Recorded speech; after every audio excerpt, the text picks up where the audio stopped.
The Last Word by Anthony Patricelli. Directed by Abigail Thompson. John Mercer, played by Ben Tracy. Irene Mercer, played by Geneva Yoakum.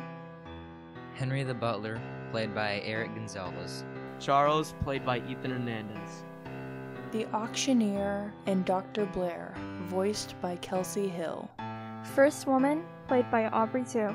Second Woman, played by Grace Wilson. 6 months. 180 days. Alone. With my thoughts. And my past. That's why they put me in here. Because of my past. But if they only knew. If they knew the truth. How long ago it seems. When I was John Mercer and Irene was my wife. John, dear, that pain is coming back again. Let's go home. I can hardly breathe. Yes, darling, of course. Waiter?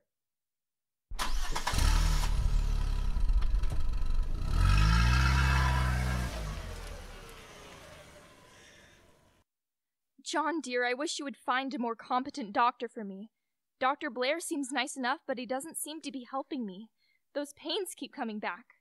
Are you sure that he is the most expert man for my case? Yes, darling, he is. I've tried everyone else. You know how much time I've spent trying to obtain the best medical aid for you. Perhaps Dr. Blair can find a remedy. A different tonic, or... That's the way it has always been. Different medicine, different tonic, different everything, but nothing seems to be helping me. John, I'm afraid. It's been 2 years now, and I'm worse. Please, dear, have patience. Patience? You want me to have patience when I'm slowly dying? John, something must be done to help me. Something will be done. Must be done. I have done everything in my power to help your wife, Mr. Mercer. There is nothing more I can do. But isn't there something you haven't tried? Some new medicine, perhaps, or... Nothing. I may as well tell you now, Mr. Mercer. Some foreign agent in your wife's body is slowly killing her, wearing down her resistance. There is nothing I, nor anyone else can do for her. She is dying. And frankly, there is nothing the medical profession can do to save her. I'm sorry, Mr. Mercer.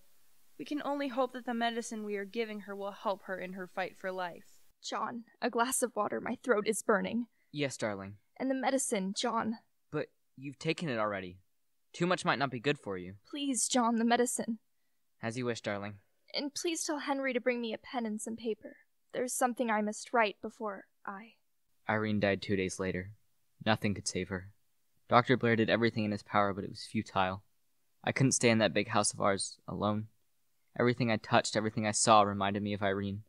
Her being permeated the entire house, and if I stayed on after her death, I would have gone mad. I terminated my business affairs and went abroad for several months. But no matter where I went, Irene was there, following me, constantly hovering about me. I returned home. I knew then that I had to sell the house and everything in it, to forget our past and its memories. I put everything in the hands of an auctioneer. Oh, look, Doris. There's Mr. Mercer standing beside the piano. He looks worn and old. He must have suffered much. Yes, poor man. He was very devoted to his wife. He was constantly at her side, and at parties and affairs. He never for a moment left her. You know how old she was. Well, I remember once, at a dinner at a friend's home, John and Irene were there. Dinner was just about to be served, and I saw John take a small bottle out of his pocket. Here, dear, your medicine, before you begin your dinner. Oh, John, must I take that awful stuff here? Can I wait till we get home? You know what the doctor said. Here, I'll put some in a glass. No one will know. They'll think it's wine. It looks so much like it. But what will the people here think if they see you pouring out the medicine? I don't care what they think. I'm only thinking of you. Of course we saw John pouring out the medicine. We knew what it was all about. And all of us were so sorry for the two of them. They were such a devoted couple. John was like that. He didn't care a bit what others thought, just as long as Irene was comfortable. Look, the way his hands caress the piano, as if it were alive. That's just the way he would touch Irene's hair, too. Oh, come, darling, there's our chance to bid for that lovely silver set. The auctioneer has it on stand. Like fishwives, they hunt for bargains. The things Irene and I used. Things that were part of our life together. Even this piano, that too must go. The way they watched me, I saw them. Pity in their eyes. It's not pity I want. Peace. Quiet, that's what I want. How many times Irene sat at this piano. Her fingers moved over these keys, her long white fingers. I wonder what her thoughts were when she played her favorite song for me. How beautiful her hair was with the light falling over it, and the way she would turn her head and look at me as she played. that strange smile creeping about her lips and up to her eyes. Here on these very keys she spoke to me. There was always something she kept hidden from me, something deep within her, hidden far down beneath her beauty. And sometimes the thought that she was hiding something from me would almost drive me. Get out! All of you, get out! But Mr. Mercer, there are still more items on this floor to be sold. And there's your wife's bedroom. Get out! I said get out! You vultures, jackals, all of you! Get out! Yes, sir. Perhaps at a later date? There'll be no later date. You're finished here. And you who have bought things, take them and get out! Can you imagine? Getting thrown out almost literally? Why, I've never heard of it before. To think it should happen to me, just when I made a bid for that silver set. He must be going mad. Oh, nonsense. John's still upset about Irene's death. He probably couldn't stand watching precious pieces of furniture that they use go out of the house. Charles, I tell you, you should have seen the crazy look in his eyes. It was positively mad. Yes, that's just what it was. I really think he's going mad. Rubbish. John's as sane as I. And you know what else I've heard? That John Mercer goes to his wife's grave every night. He's been seen there. You can see her grave from the road, and one night the Wileys were driving by and saw him up there alone, standing over his wife's grave. Deep in your grave, Irene. Dead. Cold. Cold with death. No longer will your fingers make music. They are dead too. All of you is dead. Your lips, nose, your hair, and those eyes. Dead. Charles, I tell you, John Mercer's going mad. I saw him on the street today. Just as I was going into Perry's, his face, why, it was enough to scare one to death. Of course, I had the good grace to say hello, but he didn't even see me. Although I'm quite sure he stared straight at me. The least he can do is dress neatly. Yes. Too bad, poor John. Even his business is going to pot. I understand he's to close out everything. Clients are getting tired of the way he handles their affairs. John Mercer was a capable man. I wonder what there could be about his wife's death. I mean, other than her death, that's been bothering him. Seems strange that a man like him should go to pieces. I knew what everyone was talking about. Me. Talking about me. I could see it in their faces. The way they looked at me when they passed by. Mad. That's what they were saying. John Mercer's mad. His beautiful wife dead. His business going to ruin. Living in that big house alone except for Butler. Oh yes, I know what they're saying. John Mercer's going mad because his wife died. I've seen the cars going by the cemetery. I know the cars. Oh yes, I know them. You would know them too, Irene. If you weren't dead. If your eyes could see. The cars belong to our friends, yours and mine, Irene. The same friends that visited our house, but now they don't visit anymore because you're dead and they think I am mad. I'll think I'll go over and visit John Mercer. The poor chap looks as if he needs help from somebody, and we used to be quite friendly. I'll be back shortly. Charles, don't you dare set foot in that man's house. Why, you'll never know what he'll do. He's mad. Everybody knows that. He might hurt you, or... Nonsense. The man only needs someone who understands him, that's all. Might help him snap out of it. Yes, sir? Oh, how do you do, Mr. Charles? Hello, Henry. Is Mr. Mercer in? Why, yes, sir, but he's not seeing anyone these days. Of course, you understand, sir. It won't do any harm. I just want to say a few words. I'm sorry, but I have the strictest orders not to let anyone in. He's quite insistent about that, sir. I won't be a minute, Henry. Just say hello. Tell them to get out. Throw them out. I don't want any visitors. Yes, sir. You see, sir, how he feels about having anyone visit him? Yes, Henry. I see. Well, good luck, Henry. Who was that? Who was it? Don't stand there gaping. Tell me.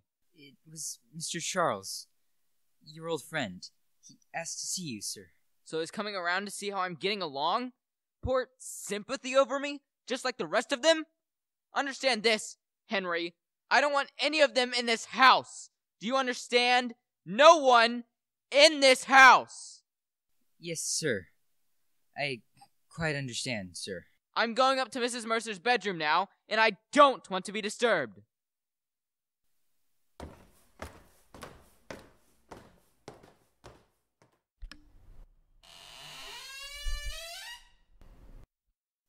Ah, there you are, Irene, in your pretty frame. Just the right color as a contrast for your golden hair. How beautiful you look. How quiet and calm your face is. There, that little wisp of hair that strays so casually about your ear. How clever you were in dressing. Everything was so casual about you. Such deliberate casualness. That tiny smile about your lips, as if it just sneaked out of your mouth without your knowing it. Ah, and this perfume here on your dressing table. The subtlety of its scent and how it would curl out of your hair and into my nostrils. You knew how much it affected me. That's why you used this perfume, and no other.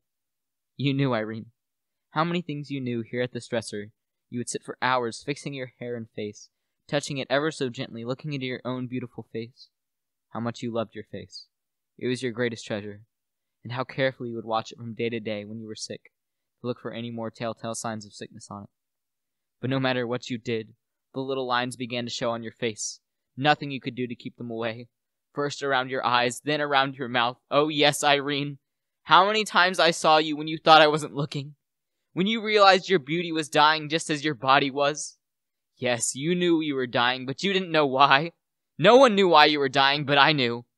I knew because I was killing you. But oh, so cleverly, so slowly, I killed you, Irene, because I hated you. Hated everything about you. Your hair and eyes, your lips, the way you smiled, the way you talked, the way you played the piano. Remember how you would look at me when you played your song? How difficult it was for me not to get up and put my hands around your beautiful throat and strangle you. But strangling was too quick a death for you. You had to die slower so that you could watch your beauty fade. That hurt you, didn't it, Irene? How many times you had the last word in our affairs? I didn't count. It was your word all the time. That mattered. But now you haven't the last word. You're dead, Irene. Dead! I have the last word now. Your pretty mouth can't speak the last word now, but mine can because I'm alive.